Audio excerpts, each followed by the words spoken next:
దిన్సార్ వన్యప్రాణుల అభయారణ్యం గురించి మీకు కావాల్సిన శీఘ్ర సమాచారం ఇదే. ఉత్తరాఖండ్లోని కుమావోన్ ప్రాంతంలో ఉన్న ఈ అడవి గురించి మీరు బహుశా వినే ఉంటారు. కానీ ఇది కేవలం పర్యాటక ప్రాంతం మాత్రమే కాదుండోయ్. అద్భుతమైన హిమాలయాల అందాలకు, శతాబ్దాల చరిత్రకు, ఇంకా ఎన్నో అరుదైన వన్యప్రాణులకు ఇది కేరాఫ్ అడ్రస్. మొదటిది, ఇక్కడి భౌగోళిక అద్భుతం గురించి మాట్లాడుకుందాం. మీరు ఇక్కడి 0 పాయింట్ అనే ఎత్తైన శిఖరం మీద నిలబడి చూస్తే కేదార్నాథ్, నందాదేవి లాంటి 5 భారీ మంచుకొండలు కళ్ల ముందే అద్భుతంగా కనిపిస్తాయి తెలుసా.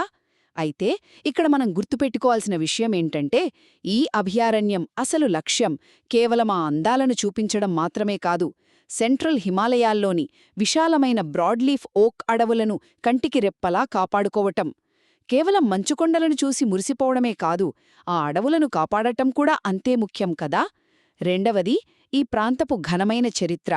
వినడానికి ఆశ్చర్యంగా ఉన్నా 7వ శతాబ్దం నుండి ఇది చంద్ రాజవంశపు వేసవి రాజధానిగా వెలుగొందింది.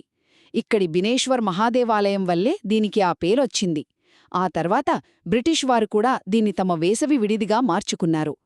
చరిత్రలో రాజుల రాజధానిగా మొదలై బ్రిటిష్ వారి రిట్రీట్గా ఉన్న ఒక ప్రాంతం ఇప్పుడు అరుదైన జంతువులకు సురక్షిత ఆవాసంగా మారడం నిజంగా విశేషం.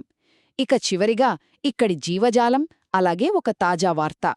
పైన ఓక్ అడవులు, కింద పైన్ చెట్ల మధ్య చిరుతపులులు, హిమాలయన్ ఎలుగుబంట్లు, కస్తూరి మృగాలు ఇక్కడ స్వేచ్ఛగా బతుకుతున్నాయి. ఇక్కడ 200కు పైగా పక్షిజాతులు కూడా ఉన్నాయి. తాజాగా అటవీశాఖ ఇక్కడ ఒక శాస్త్రీయ వన్యప్రాణి గణనను ప్రారంభించింది. ఇన్ని రకాల అరుదైన జీవజాలమున్నప్పుడు వాటి జనాభాను ఖచ్చితంగా లెక్కించటం వాటి భవిష్యత్తు రక్షణకు ఎంతో అవసరం, అవును కదా.